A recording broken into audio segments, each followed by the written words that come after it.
Well, first of all, thank you so much for participating in my project. Could you say a couple of words about yourself? Hi, yeah, I'm Philip Carter. I'm a science fiction author and comedian, and my books tend to mix both of those things together. What got you into science fiction? When I was a kid, I really liked the X-Files. I probably watched it way too young. I think I was like 6 years old. I was obsessed with it. And like 80s Doctor Who as well, which was a little bit before my time, but I just really like the storytelling. And how about the comedy part? What turned you onto that? That's kind of happened by accident in the last few years. So I wrote a book called Who Built the Humans, which is a mix of science fiction and comedy stories. And I read that out at a few open mics to kind of promote it. And people started saying, "Oh, you're a good comedian. You should come to this gig. You should do this gig with us."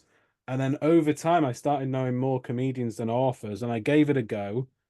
And within like a year or two, I wound up doing my own fringe show, and I really enjoy it.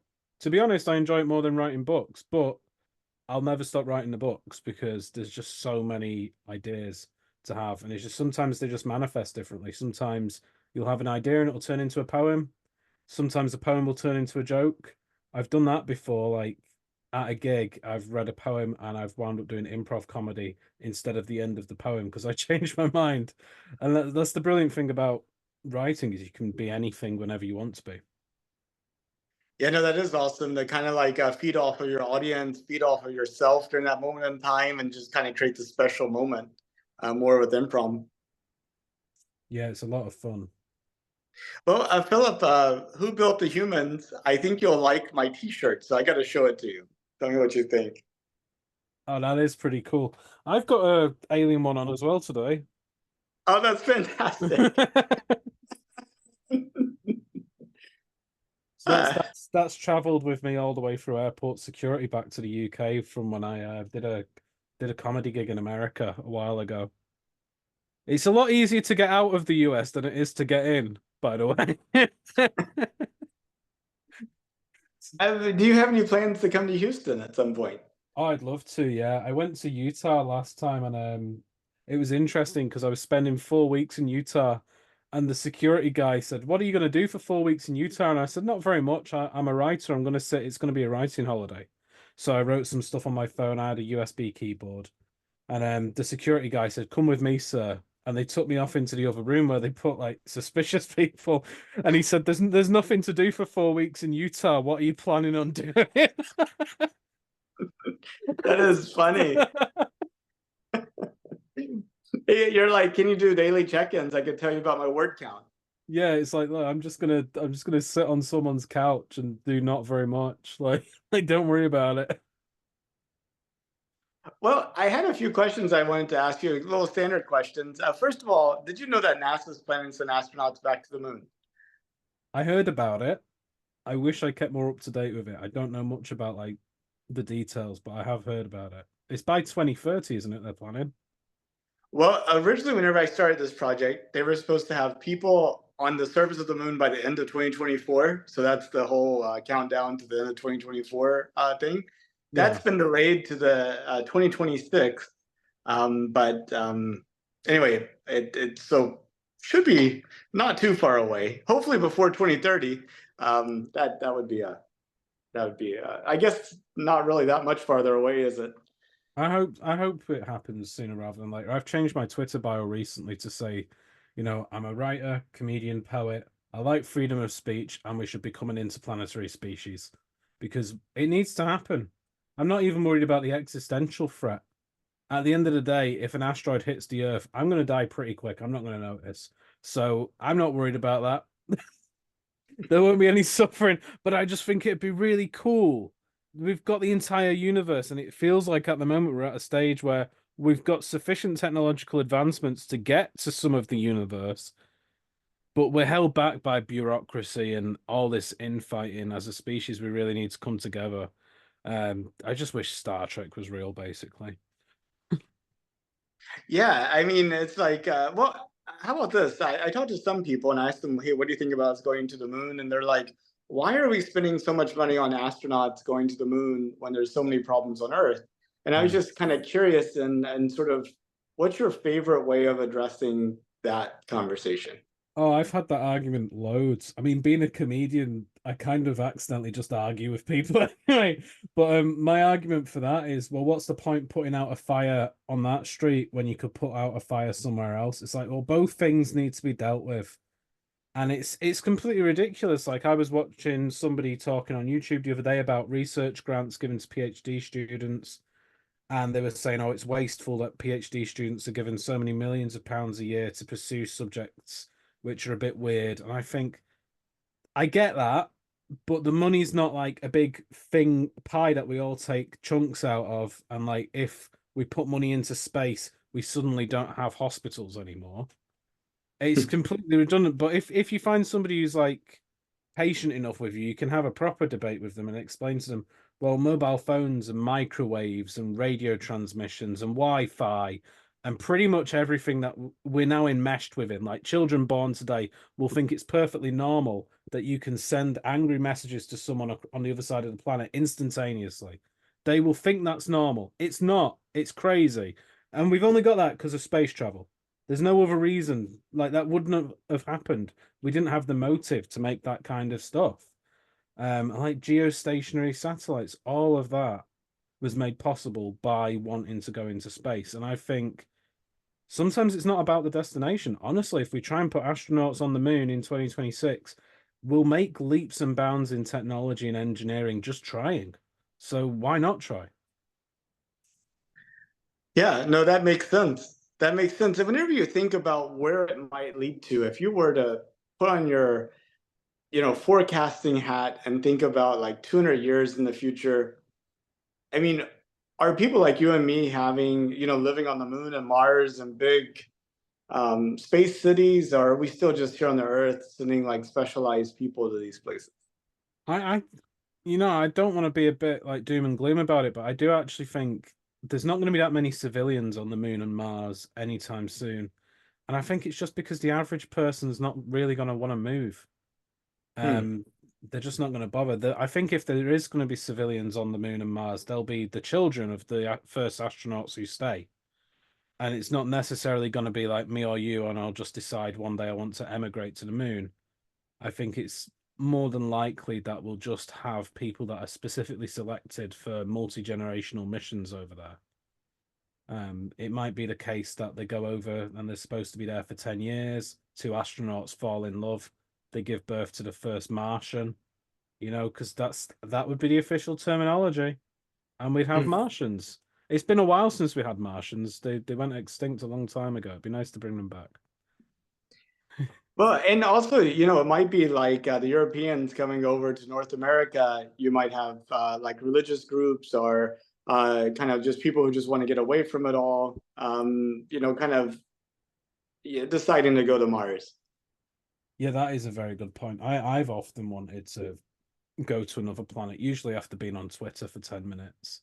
Um, it's a very peculiar thing because like the writing world is changing around us and a lot of the world is changing, but it's changing in a way that we can actually see the change now. Whereas I think a century or two ago, you could be living in a village and you wouldn't necessarily know what politicians were up to. You wouldn't know what scandals were unfolding. You wouldn't know about wars in other countries. You wouldn't know until they'd really come to your door. And now we know about everything all the time. And there's a great sense of overwhelm in certain communities. I think it's very interesting because we're more connected now, but in a way, we're sort of less connected. We feel almost like we're all aliens to each other because we will find out things that we wouldn't usually share. Like TikTok and Facebook and Instagram and Twitter, they all kind of thrive off you wanting to get as much engagement as possible. And I think as a writer, that's really interesting because you'll notice the way I'm talking and the way I write, I might go on a bit.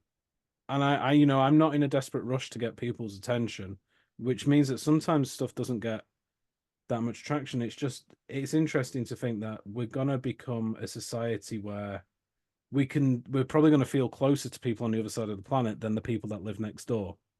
And Hmm. that's really interesting because I think that psychologically it's almost preparing us, like the internet's almost preparing us for living in space. Like there's some people like that I've known in my life, some writers that are basically shut-ins. They could be teleported to the moon. They could live on the moon for a few years. I don't think they'd notice for a while. I genuinely don't think they'd notice because it's like they wake up, phone, don't really go outside, and it's an interesting thing. I forgot what my point was. I got carried away, but but yeah, Oh, I think it was in the vein of groups of people who might decide to go to Mars type of thing. And I think you have an interesting point. Like today, you feel more connected with people that share your headspace than your actual physical space. yes, yeah, that's you put it perfectly. I wish I could have put it that way myself. Yeah, it's exactly that, and we wind up in strange like pseudo communities where you'll become friends with somebody that you might not necessarily ever be able to shake hands with. I remember using MSN Messenger when I was like a teenager and sharing my love of Lego themes with somebody that was on the same Lego fan website as me. And through that, we became friends, and we'll never meet each other. Hmm. When we bumped into each other once or twice on the internet in different forums and different spaces. And it's quite interesting because the internet feels like a community in a way. And I think without the internet, I don't think we'd be able to become a multiplanetary species. As difficult as it can be sometimes, I think that's going to be the binding thread between us and the Martians and the Moon Men and all the other types of people that are going to start coming out of the human species. And it just lets people bring ideas together as well. It's a brilliant thing for anybody who's multidisciplinary. Like I don't think I could have really done what I've done as an author back in the 1980s. Not just because I didn't exist, but because would be incredibly difficult to design your own book covers, to do your own marketing back then. So the internet's really crucial to developing these communities that we've got. And if you can find the people that you get along with, you still have to escape that little echo chamber every now and again and find people you disagree with. And I think the internet's definitely going to be a very weird thing in the future. Um, Very useful for communication. I hope that one day we work out instantaneous communication between the Earth and Mars because that would be brilliant. Yeah. Difficult, but brilliant. Well, and I think some people may actually see that bug as a feature, the ability to kind of buffer the news from Earth and to not have to worry about it so much. It's a very good point. Yeah, it is nice. I mean, I've started only a few weeks ago turning my phone off when I'm writing because I realized I wasn't making the word counts I used to. And it's because I've got a Discord, I've got Twitter, I've got eBay, I've got all of this stuff. And I'll be typing away and it's you've got to do a Hmm. thing. And I'm like, no, I don't want to do the thing. And I realized that if I don't do the thing, nothing happens. Like the world doesn't end. Like if I don't reply to someone for an hour, they don't have a freak out about it. Um, so yeah, definitely the delay will be really interesting. Just it'd be nice to have like pen pals who are on a different planet. That would be cool. Yeah, used to you would write the letter, wait a week to get a response, and now in some ways maybe we'll get back to that and people will be a little bit more thoughtful. Yeah. I bet it'll be really expensive to get Uber Eats. Yeah, Yeah. and very delayed. Your food's always going to be cold. Yeah. Food's cold. 1 star review. Right. Yeah, indeed, indeed. If you could, would you take a trip to space? I absolutely would, yeah.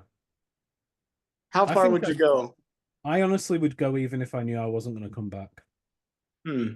It's just, it's an opportunity I wouldn't want to say no to. I'd get some affairs in order. I'd, finish a few manuscripts first. But if I found out I had to go in 10 years' time and that was the only chance I'd get, I would go 100%. Do you think you'll get that chance in your lifetime? I think I probably will, like when I'm like 60 or 70. If everything works out with my publishing company and the disturbing amount of books I'm working on at the same time, it should add up to something, hopefully. Either I'll get richer or space travel will get cheaper. Maybe both, and we'll meet in the middle. Absolutely. About space travel becoming cheaper, how do you see that happening? I think just with the amount of research we're putting into it, and people will start to believe, like the public are going to start to believe, yeah, we need to become a multiplanetary species. I think science communication has had a real benefit to the world. There's a lot of people. Eric's Electrons on Twitter, I'm friends with. He's really cool. He does a lot of science communication stuff. And people like that are spreading the word of science in a way that wasn't popular, wasn't even possible 20 years ago. So you can be on social media. Yes, you can look at funny cats playing the piano, and a second later, you can be learning about astrophysics. And you might not necessarily, you don't have to get a degree anymore to learn those kinds of things. It does help for a lot of people. It helps to have that classroom environment, but you don't necessarily need it to learn about what's going on. And people feel more connected now. Like NASA's got a social media page. They post memes sometimes. It's absolutely bizarre. Because like in the 70s, you look at how these uh, institutions were years ago, and they were very serious. And now they've got a conversational side, and they're reaching out, and it feels like the human race is more involved with it than ever before. And I think that is going to help secure funding, basically, to pursue more experiments and to make space travel cheaper in general. Because if the public want it to happen, then they're not going to, complain about it happening. So it's good to keep people informed and show them the benefits. Like I said, like we've got mobile phones, we've got Wi-Fi, certain medicines that I can't name off the top of my head have happened because of space travel. Yeah, absolutely. And you were talking earlier about people going to Mars and how it probably be a very few people. I mentioned um, maybe like religious groups or people who wanted to live a certain way that is really difficult to do, kind of like in this global society that we have.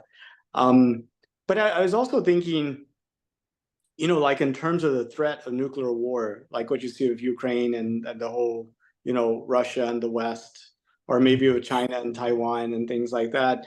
Um, do you see that as being like a forcing function that kind of pushes people over the edge of saying, I know Mars is difficult, it's going to be really, but at least it's comprehensible. At least I only have to deal with sort of environmental issues, not with issues with my fellow person that I is going to act in this predictable, destructive way. Yeah, I think it's a fresh start, and I think a lot of people are going to see it as that. And also, this idea of just being at the mercy of the environment is very appealing to a lot of people. I mean, I'm 31. There's a lot of people I know that live in cities and they want to move to a rural place. That's their entire dream, is to move off grid as soon as possible. And how much more off grid can you get than another planet? And I think it'd be beneficial to the human species.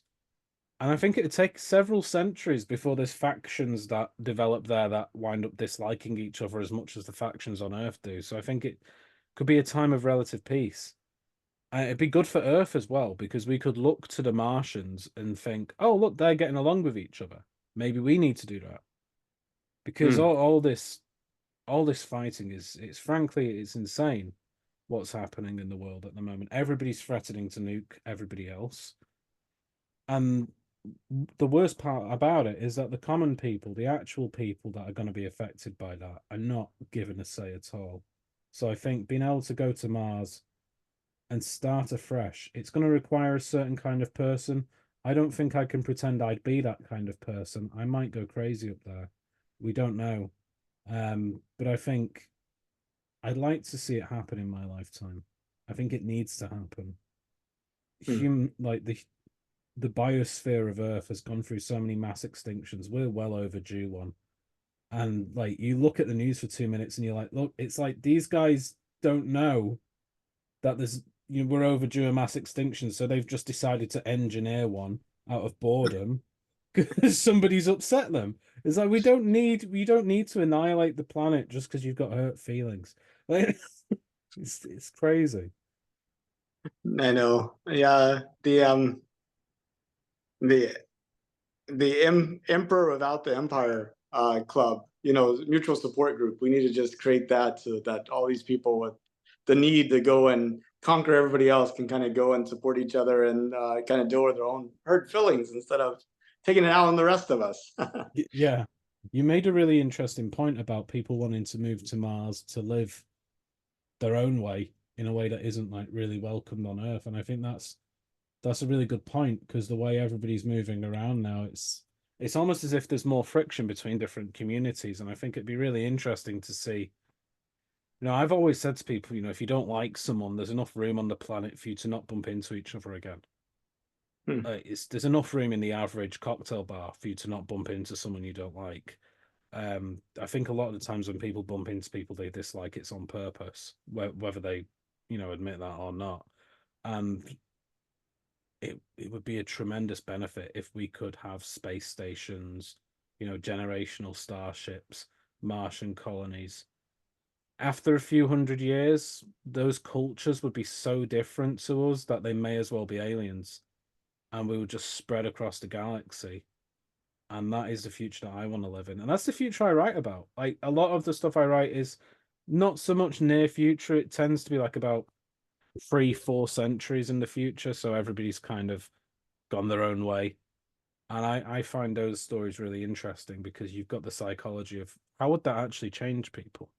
So if people are living together in a community of, say, 500 people inside a tin can and they can't go anywhere else, how would that change them? What kind of rituals would happen? And, generations down the line, would their grandchildren be fixing the starship?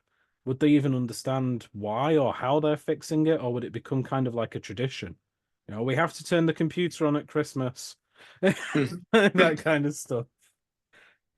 Have you read Robert Heinlein? Not much, but I've been compared to him, which I thought was a tremendous compliment. So I started reading him. I've got a giant bookshelf over there, and it's got Robert Heinlein.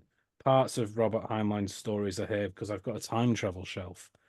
I can't open it right now because I've been filming and I'll knock everything over.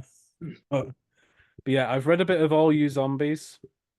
I'll admit to not getting through all of it, and I have a habit of doing that when I read books I like. If I really like them, I don't want to be influenced by them too much and I want to retain my originality. So I'll actually reluctantly put them away and then go off and write my thing because I don't want to be influenced too much. I think that it makes my brain work better. I tend to read like 5 or 6 books simultaneously. But yeah, I have read a bit of Heinlein, not as much as I should have, but some. Yeah, your thing about people and like this generation ship kind of forgetting who they are kind of reminded me of one of his stories, Children of the Sky. So I've that's got that. I've not read it yet. yeah, I think you'd enjoy it. But I understand the issues about trying to maintain your originality and not being too influenced by it too. So, Yeah, but it's a weird situation because I've been a poet as well. I'll listen to music when I'm writing. My favorite artist is David Bowie. I cannot listen to him when I'm writing. If I'm writing poetry, because I can feel the influence. Like I can feel it pressing down upon me, and I'm like, I'm not gonna rewrite Teenage Wildlife. I'm not gonna do it. It's not gonna happen. And then you have to like pause the music and do your own thing. I think being impressionable to an extent is useful as an artist. You've got to be inspired by stuff. But I'm very meticulous about trying to manage that and not overdo it. Um, for example, I'll never write a poem about flowers because everybody's done it. Like, what's the point? There's not a flower on earth that hasn't had a poem written about it. So so I'll write about other stuff instead. so how do you think humanity makes it to the next star system? I genuinely think we'll make it as embryos. I think we're going to send robots that way. And, if the robots change their mind and just store us forever, so be it. But we're going to send something to the next star system that's going to be kind of alive. I don't think living humans are going to make it there. I think it'll be the case that, like with the Voyager space probe, we're just going to send something out but this time with human embryos inside it, frozen, and machines with the instructions to rebuild us, which was, you know, one of the core ideas behind my book, Who Built the Humans. This idea that in the distant future, humans will just be on a different planet, and they won't exactly know why they're on a different planet. They'll think that's the planet they were always meant to be on, and Earth will just be a myth that they believe in.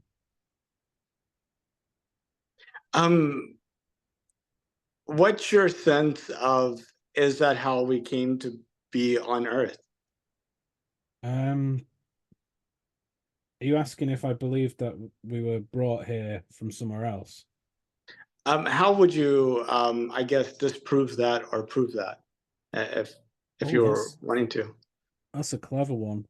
I've been thinking about von Neumann probes at the moment. The idea of self-replicating machines that could bring life to different planets. And simulation theory as well, I've written about extensively. Before it got cool. And now it's cool, and sometimes people are, you're just doing this. No, I'm not. I wrote it before it was cool. But yeah, I think how to disprove it, we just have to trace the lineage of all life on Earth and make sure we're easily placed within it. But then we've got that point of that very first primordial organism. Where does that come from? Did and this the spark of lightning that struck that rock pool so many billions of years ago, people could argue maybe that was a spaceship that sent the lightning down, and you'll never really know. um I think that we probably evolved here. I am very interested in the theories that, is it Theia, the planet that was here before us, that there was probably biological life elsewhere, very basic microbial stuff that was brought down to Earth, and then we've evolved from that. So in a sense, we're aliens, but conscious beings were never on another planet. It started off microbial and then came down to Earth. And I think that might actually be one of the reasons that life is allegedly exceedingly rare in the universe, is what if it doesn't just have to be evolving on one planet? What if a specific set of circumstances is the best way to create life, and that set of circumstances is basically a cosmic game of billiards? So a comet needs to hit planet A. Planet A needs to have microbes on it. Otherwise, they'll always stay as microbes. And then there needs to be some evolutionary pressure for them to become more complex. Because if something bad never happened to those microbes, they would still be microbes. They needed to evolve to escape something. And we need a something to exist. So I like to think that we come from another planet. I think it would be cool. It'd be a nice conclusion to, is there life in the universe? Yes. Unfortunately, it was us. There's nobody else. We found aliens. Who is it? It's your great granddad. And of course, the response would be, "I already knew that." Yeah, exactly. Uh, well, that's awesome. Well, Philip, that's pretty much all of my standard questions. Is there anything else that you think would be good to add to this recording that I think people 200 years ago will be looking at to kind of see, this decade that I think is going to be so transformational in Hmm. terms of space travel and the way we think about space? Time travel as well. You said 200 years ago, not 200 years in the future. Oh, well, 200 years in the future, they'll be looking at this video that was made 200 years ago. And Yeah. so I think that's the concept I was going for. The words Yeah. No, may I get have you. I get you. broken. I'm just kidding. No, I Yeah. love it. Um, Hello, future humans, or indeed radioactive cockroaches who use our skulls as boats. I hope you've remembered us fondly. I don't really know what else to add other than, yeah, beware the robot crabs. Don't trust them. Always good advice. Yep. Well, Philip, thank you so much for your time. It's such a pleasure to get to talk to you and to have you part of my project. You too, dude. I've been looking forward to being on this for ages, and I just never had the time to ask you. I'm so glad that I saw you needing somebody at the right time. It's perfect. Thanks for having me on. It's been a great privilege. Absolutely. And I'm going to have to go read Who Built the Humans. Oh, thank you, Nathan. Cheers. Cheers. Bye bye. See ya.